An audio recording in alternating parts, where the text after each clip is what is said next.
In this demo, I'm going to create the design for the mini Twitter app. So I'm going to start by creating a new project. And the first thing you see when you create a new project is this empty canvas area. But in order for us to start creating anything, we have to do that within artboards. So I'm going to go ahead and create my first artboard here. And I'm going to zoom in. I'm going to reset the zoom to be 100% by pressing 0. That's just a quick shortcut. But you can also zoom in and out using your shortcut keys or using pinch zooming.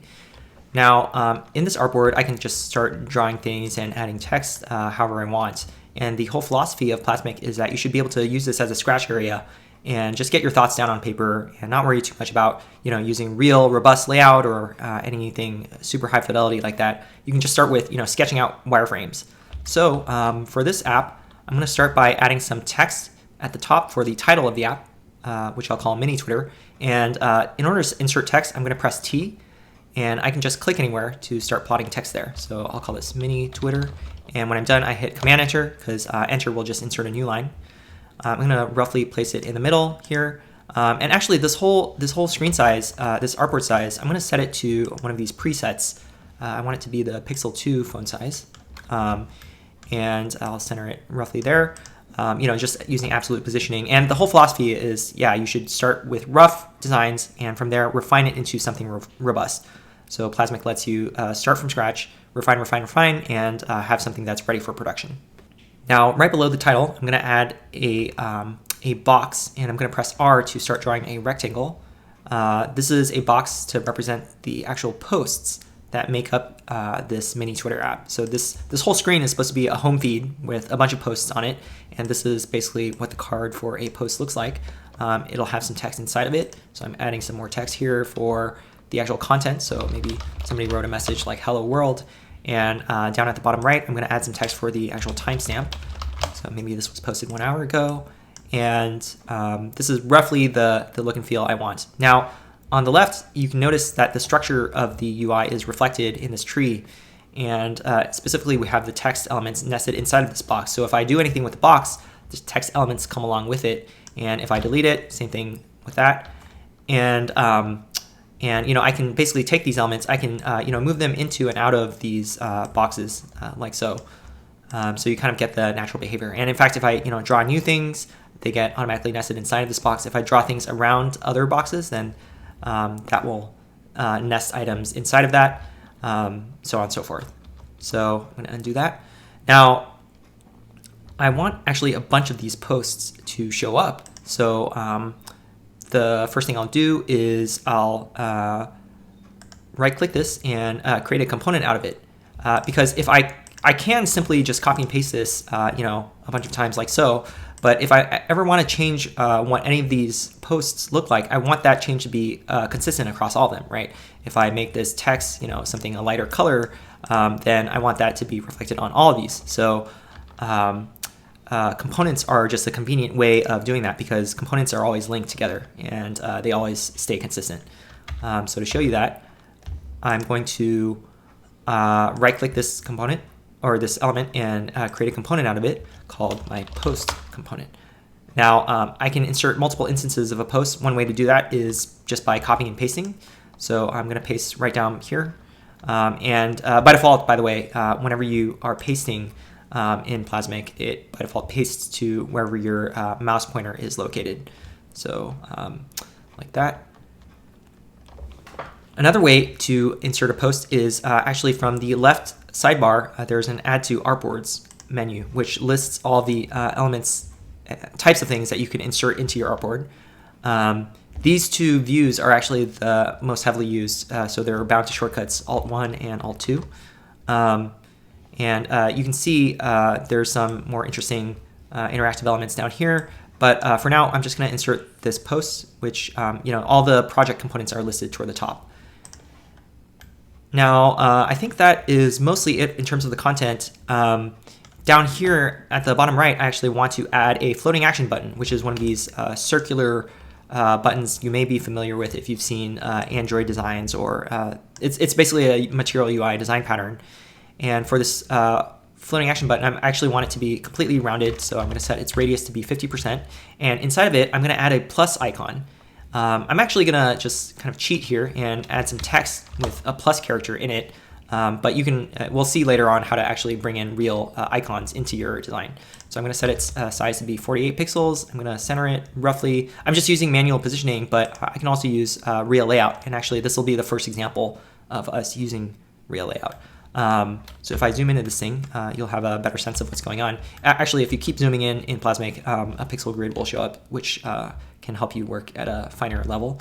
But I'm gonna, I have, again, this plus character inside of the outer circular box.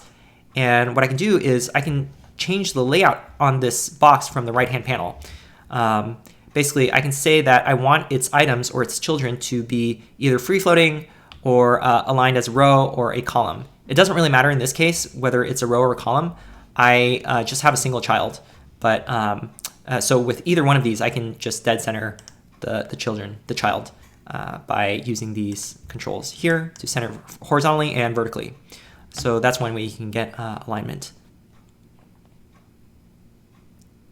What this means is that no matter what size this circle is, that plus icon always stays at the dead center of the parent. Now I'm going to, I think that's pretty much it in terms of the wireframes for this screen. From here, I'm going to start adding some real layout to it. And so we've already seen, adding layout to this circular button here.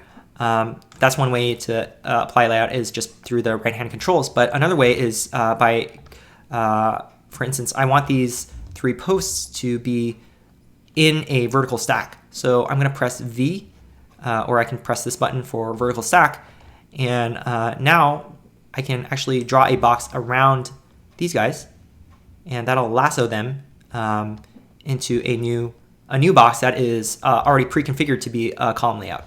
So it is arranging everything automatically. By default, it's set to spread everything out, but I actually want everything to be top aligned and also to stretch to fill the available space given to it.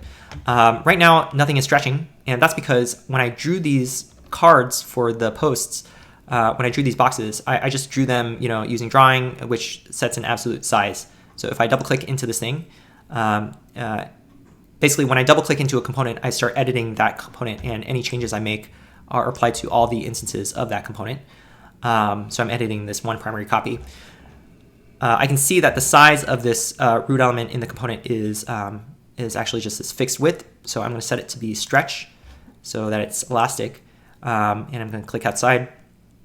Now, the only other thing I want to do with this container is I want it to be to have some gap in between the items. So I'm going to introduce a 10 pixel gap, and the height of the whole thing, I actually want it to be tightly hugging or tightly wrapping around the posts here. So I'm going to set it to be, whoops, that's stretch. I'm going to set it to be hug. And another way actually I can do that is just by double clicking the edge, and that'll set it to hug. So now if I add more items here, everything is laid out automatically. The size of the container is growing to accommodate that. And lastly, I will add layout to the whole screen. And in order to do that, I'm going to select this screen, and again, I can press column here, or I can press Shift A, and that will automatically guess what kind of layout it should apply. In this case, it guessed correctly that I wanted a column layout. And I'm just going to fix up some things. So for instance, this title here, I can center it. I can set its position to be centered, and I can add some margin to the top and bottom so it's not just right up against the edge there.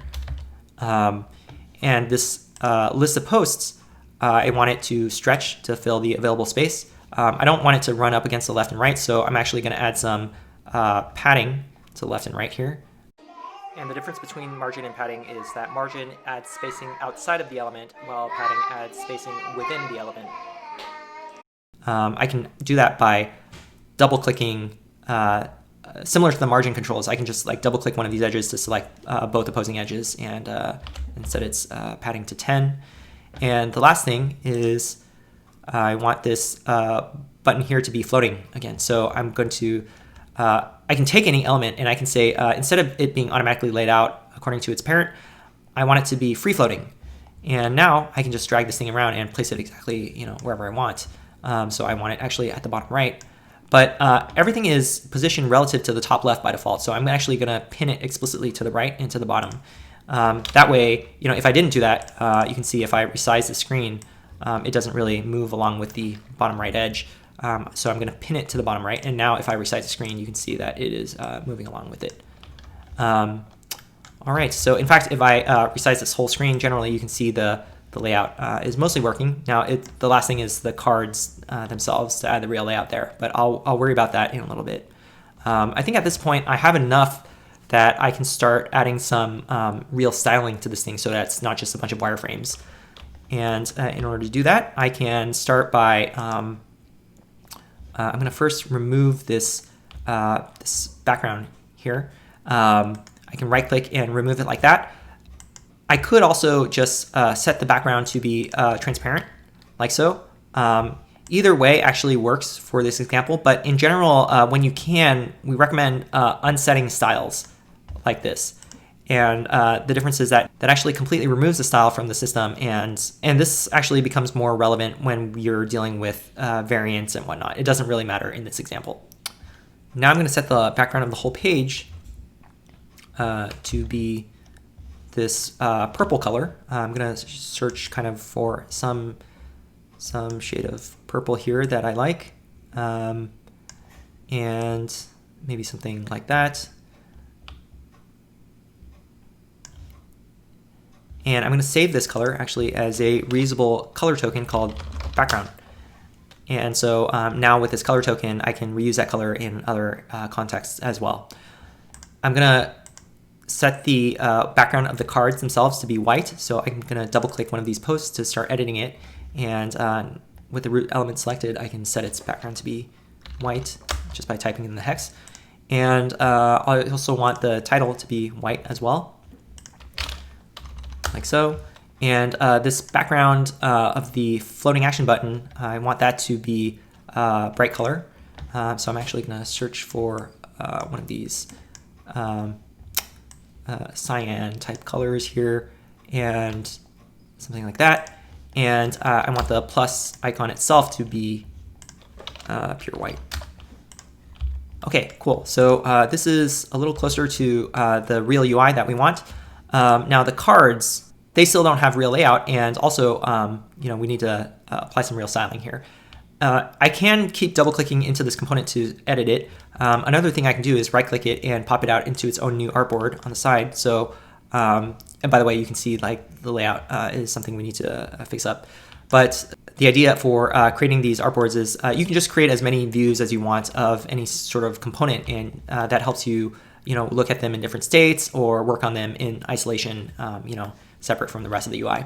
So for these posts, I'm going to set the text color here to be a little dimmer because it's just a timestamp. It's not really important. Maybe I'll actually save that as a reusable text color called dim text. Now I want the text generally throughout the app to be a smaller font size. And I can set them like this for all the different elements, but actually I can set the default font size throughout the entire app from this left panel for default styles, and I'm just going to set it to be 14 here, and notice that changes all the text. Now for the content of the card itself, I want that to be bold and a little bit larger, so I'm going to set it to be 16 and make it bold.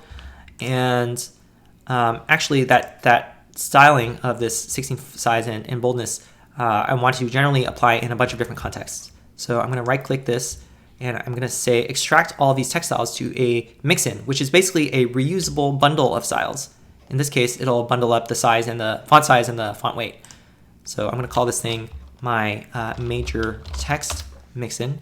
And so it's now extracted to this thing. So if, for instance, I go to the title here and I select it and I want to apply the same formatting, then I can just apply the major text mixin, and those will be always consistent. And if I want to edit that further, I can change the size of things from here, and it'll affect both.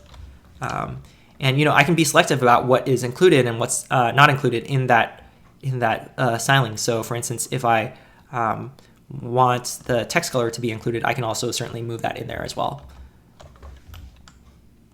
Now the last things I'll do with this card are I'm going to style the radius a little bit just by making it rounded, and I'm going to add some shadows to it. Maybe something with a little bit of blur and no spread. And lastly, you know, right now, if the text, everything is still absolutely positioned. So if this thing is, you know, in a different screen size, or if this text is a lot longer, you know, things are not going to look pretty. So I'm going to add some real layout to this thing by, again, I'm going to press column to have everything be column lined. I'm going to fix up the ordering of these things so that this comes first. And I'm going to add some padding around the whole thing. So I'll set it to be 10 pixels of padding. Actually, I want the sides, the left and right sides, to be 16 pixels of padding. And I'll double click the bottom edge to make it auto size of the content. And lastly, I'm going to take this text here and I'm going to set its position to be right aligned, like so. I think that is pretty much it. So now if I, you know, add this, makes this text more real. So what state management framework do you use for React? You know, things are reflowing properly and resizing properly. And I can see that reflected out here as well. Let's see. So I think that is it for the cards, and I'll style this this floating action button as well. That shadow that I applied to this this post, maybe I want to reuse that. So I can go ahead and actually, again, right-click this, extract it as a mix-in, my standard shadow, and with this floating action button, I can apply that mix-in here. And so we get that shadow, and it's consistent between the two.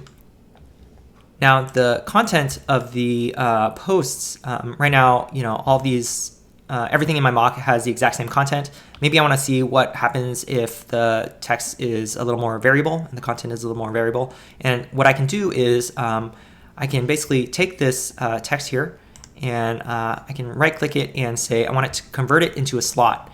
And what that means is now from any one of these instances, I can actually select that text and directly change it. So I can say, you know, this one is hello world, and I can change this one as well. And these slots, you can actually insert arbitrary content into them. So it doesn't have to just be a text change. I can, you know, actually, for instance, I can drag a button in here, or I can, you know, plot a new box in here, or I can add a new text element in here. You know, you can add whatever you want, really. I'm going to undo all that. And I can do the same thing with the text for the timestamp as well. I can convert that to a slot, and I can just, you know, make that varied in my mocks. But this will also help me have some affordances for populating that slot in the code integration, which we'll see. Now at this point, I've pretty much finished the static look and feel of this screen. I can start interacting with it here, and you know, I mean, there's not much to interact with right now. You know, if I move my mouse over this thing, it doesn't look or feel like a button of any sort. So that's one thing we can actually fix. We can turn into a real component with a bunch of different states, and this starts letting us explore the concept of variants a little bit more. Now, variants are basically a way to make your component look different in different circumstances. So the first thing I'll do is I'll right-click this and create a component out of this floating action button called fab. And again, I can right-click this to edit it in its own new artboard here on the side.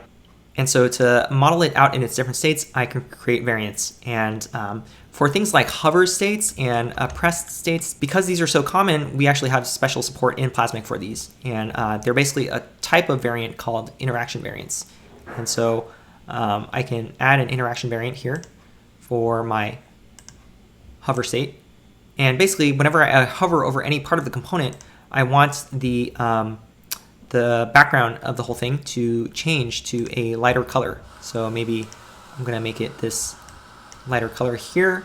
And now I can actually play with this thing in live mode and hover over it. Okay, that's looking a little better. I notice, you know, the cursor and whatnot are still not what I want. So I'm actually going to go back to my base appearance and configure that a little further. So I'm going to you know, right now, by default, whenever you create boxes in Plasmic, they manifest as divs, and that's usually what you want, and that's usually fine. but you can change the tag type to something a little more meaningful from the right here. And so, for instance, I want this thing to be an actual link, because I want, when you click on this button, to take you to a separate page where you can start creating a new post. And maybe the URL that it takes you to, I'm just going to set to hash, which means do nothing for now. So now if I preview this thing, it looks a little better. I have an actual hand pointer and whatnot. Now, besides the hover state, another state that I can add here is the pressed interaction state. And for that, I'm going to make the background darker, something like that. And now if I preview this, I'll get the full package of exactly what I was looking for. All right. And if I preview this in the original screen, all of those variants come with that component. Now, the only other thing I wanted to show is for the layout of the screen. Right now it seems to be working, but if I make the screen very, very wide, actually I'll move these things aside so they're not in the way. If I make this screen really, really wide, there's nothing bounding the width of these cards, which makes it look quite ugly. So what I will do instead is, well, first of all, I want to edit what this stuff looks like on a wider screen, but I also don't want to lose sight of the original mobile screen. So I'm going to turn this whole artboard into a component called my feed component. And now I'm going to clone this artboard just by, I can do Command C, Command V. I can also hit Command D to just duplicate. And now I'm going to set the width of this to be, actually I'm going to use one of these presets to set it to be a MacBook sized screen. And yeah, as we can see, this is way too wide. One thing I can do is I can select this, for instance, this box here, this list of posts. In fact, I'm going to call it my my post list. Just to make sure it's clear to me. This, naming things helps me keep them organized, but also it comes in handy later for the actual code generation part, which we'll see. So I'm going to take this box and I can set it to be, something that has a max width of, let's say, 600 pixels. So it never exceeds that width. And now, and also, I want it to be actually centered in its position. So that works. And in fact, if I resize the screen, you can see it working as expected. But the floating action button is still here all the way at the right corner of the screen. And in fact, I want it to be vertically aligned with everything else here. So instead of that approach of just taking this post list and making it constrained to a certain size, I'm actually going to undo all that and wrap this whole post list itself in another container, which is so now just to show you what's going on. Originally, my post list was a direct child of the feed component, but now I've wrapped it in another box. And this box, I'm going to configure it to stretch vertically to cover the whole remaining space in the screen, and also horizontally. And it's on this thing that I'm going to set the width to be constrained to a max width of 600 pixels. And again, I'll center it. And now I can take this floating action button and I can simply drag it into this container. Now, if I simply drag it in here, you can see these insertion markers are showing up. And if I just simply let go, it's going to snap into the layout of this box, which I don't want. I still want it to be floating. So I'm going to drag it in, but I'm going to hold the command key as I'm dragging. And this allows me to just place it still free floating. Now, I actually this positioning, it lost the bottom right pinning that I had before. So I'm going to just pin it again to the bottom right. I'm going to tweak these as well to fine tune it. And yeah, so now I think if I resize the screen, you can see that the layout is behaving exactly as I want it to. I believe that's it for this first screen that I'm designing. Besides this screen, the only other screen that I want to have present in the app is this other page for creating new posts, which is basically what this button takes you to. So for that, I want it to look similar to this this first feed page. So what I'm going to do is I'm going to go to my list of components, and I accidentally typed some characters up there. But I'm going to right-click this feed component, and I'm going to clone it. And I'll call this screen my new post component. And I'm going to start editing it in its own new artboard here on the right. So this is a desktop view, but I can also, basically copy and paste this thing to create another view of this that is kind of a mobile size view. Actually, I'll set it again to a preset, pixel 2 size. Great. And for this new post screen, the first thing I'll do is I'll remove this new post button because we're already here at the new post screen. And I basically want a text area for the user to edit and a button to post. So I'm going to delete these posts here. And I can also delete this guy, but actually I want the text area to be wrapped in a box that has a similar styling to this post. So what I can do is I can double click this component to edit it, have this root element selected. I'm going to right click this root element and say copy its styles. So that copies the white background, the roundedness, the shadows, everything. Now right underneath that, I'm going to draw a box. This box is where we'll put the actual text area. So I'm going to right click it and paste the styles that we just copied. And now I can get rid of this original thing up here, as well as this post list wrapping container around it. I'm going to set the layout of this thing to be stretch to fill the available space.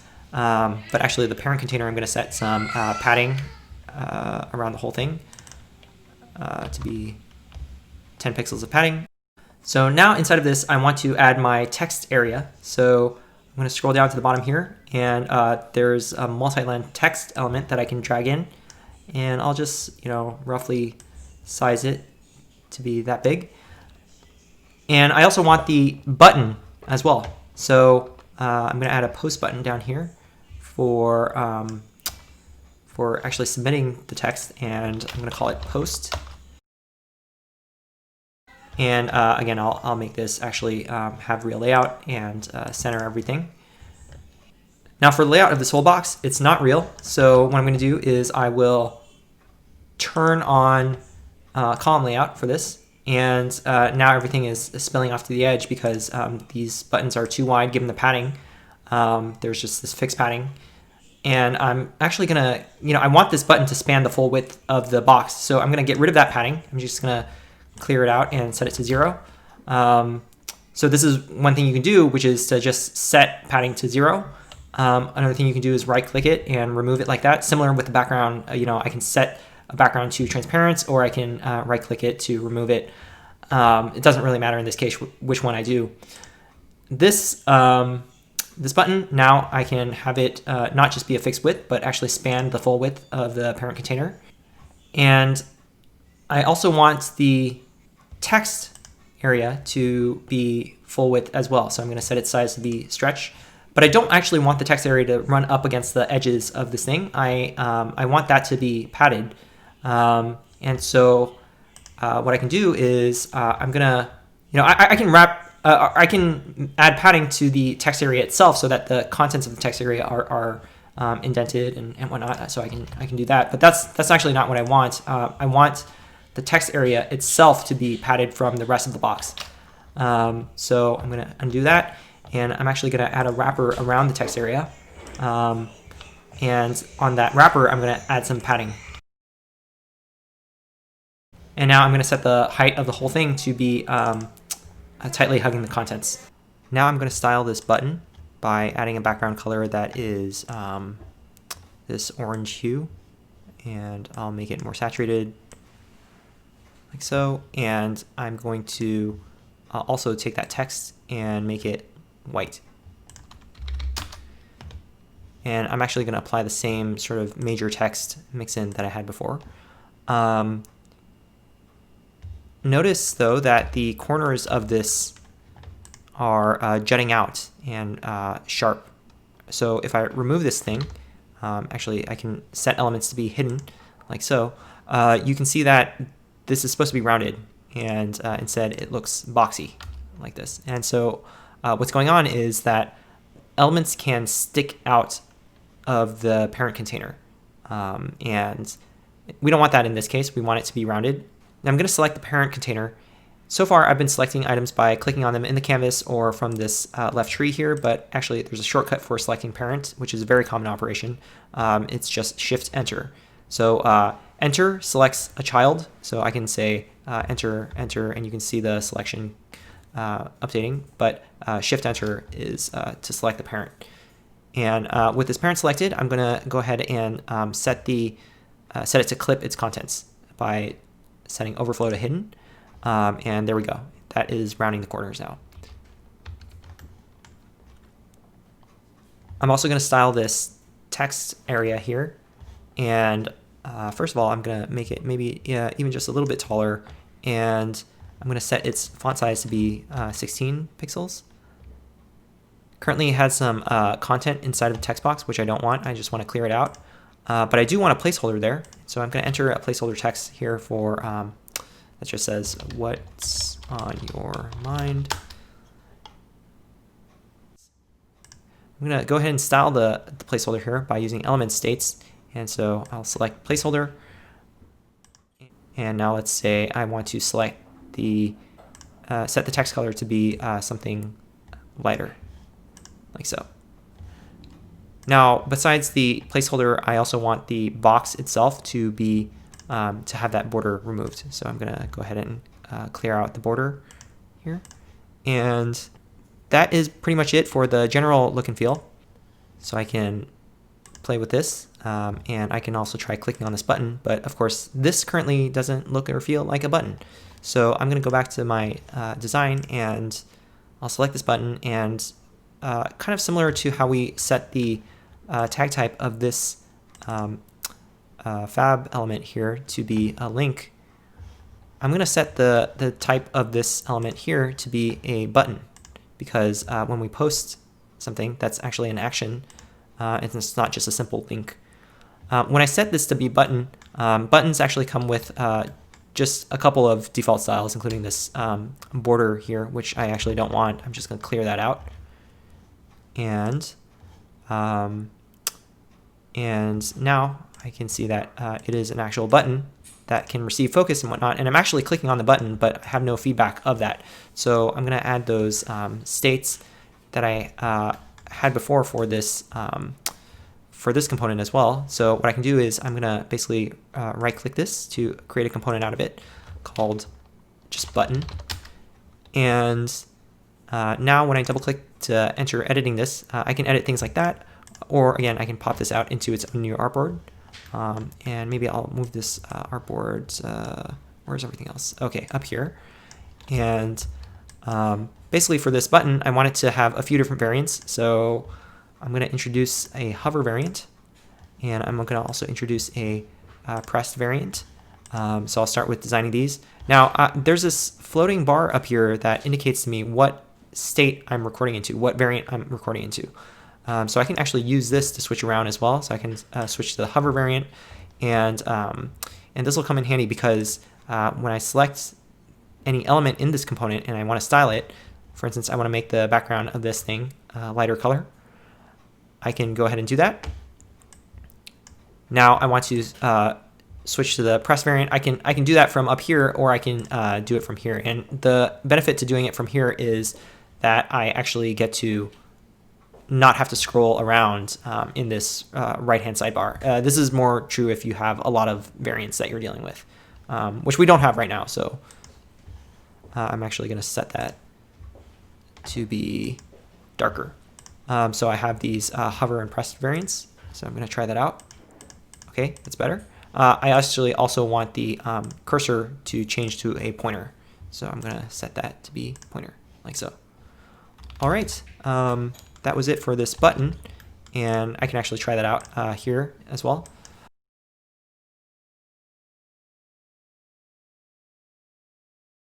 These interaction variants are not actually just limited to style changes, but you can actually change anything in the component. So for instance, maybe let's say I'm going to introduce a disabled or kind of submitting state where when the thing is being submitted, so I want this text to be dimmed out, and I'm just going to set its opacity to be something lighter like that. But not just the text to be dimmed out, I actually want the text to change as well. I'm going to now have it read posting. In reality, you probably don't want to do this with your generic button component because this is like really specific to the particular use of this button for as a post button.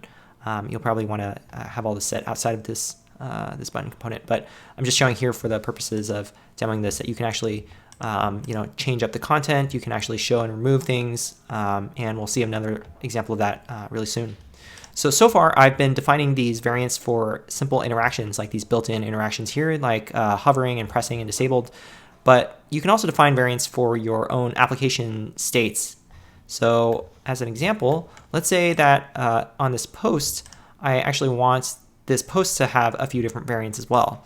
So maybe this post, I'm going to actually have a state variant group, and maybe these are just in here a bunch of different states that this post can exist in, and maybe one state is that it is liked, and when this post is liked, maybe I want to show a heart icon here, and I'm going to show that by going to Material UI Icons, and I'm just going to nab a heart icon from somewhere, like so.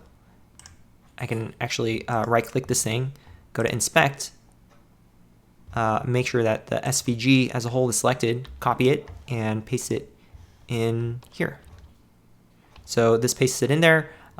It's pasted as part of this column layout, so that's why everything's getting pushed out like that. I'm going to resize it. In fact, I'm going to set it to an explicit size of 24 by 24, and I'm gonna pop this out of its place so it's free floating, and I'm gonna move it to be maybe floating here, and I'm gonna make sure it's pinned to the bottom and to the left. So now I can actually toggle between my base appearance and my liked appearance, so you can see the difference between these. Right now, this is just a dark icon, and that's because when we paste icons, when we paste an SVG that is a simple monochromatic thing like this, we recognize that we can actually treat it as an icon. And the thing that makes icons special is that we can actually color them. So for instance, we can override the color to be something like this. And so, icons and images in general, you can see all of them in this project from the left-hand panel here under the image assets panel. So as we can see, variants let us not just vary styles, but actually control even the existence of these elements here. And you can toggle the visibility of these things through this setting here. So basically, if I select this thing, you can see in the base appearance it is hidden, and in the liked appearance it is visible. And you can also see it in the left, because when I switch to the base appearance, I still have that element selected. It's just hidden. Okay, I think that is largely it for what I want this whole app to look like. I have my two screens, my feed and my new post screen, and I have them linked up. So if I press this, it'll take me to the new post screen, and I have this button for actually posting.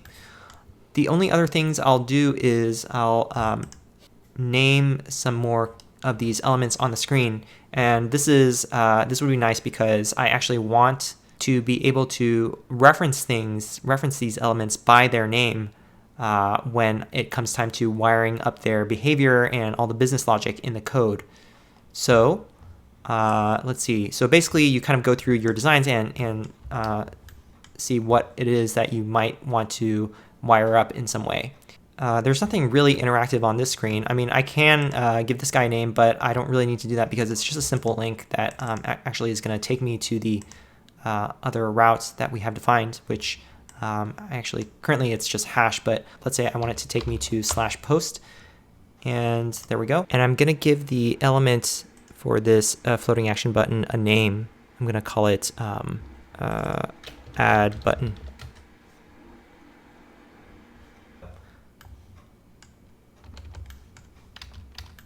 And I also want this button here. I definitely want to name that because I'm going to wire up an on-click handler to that. So I'm going to call that my post button. And I'm going to call this text area here my post content. And I think that's pretty much it for this app. So I have a bunch of components here, and from here I can start importing it into some real code and work with it there.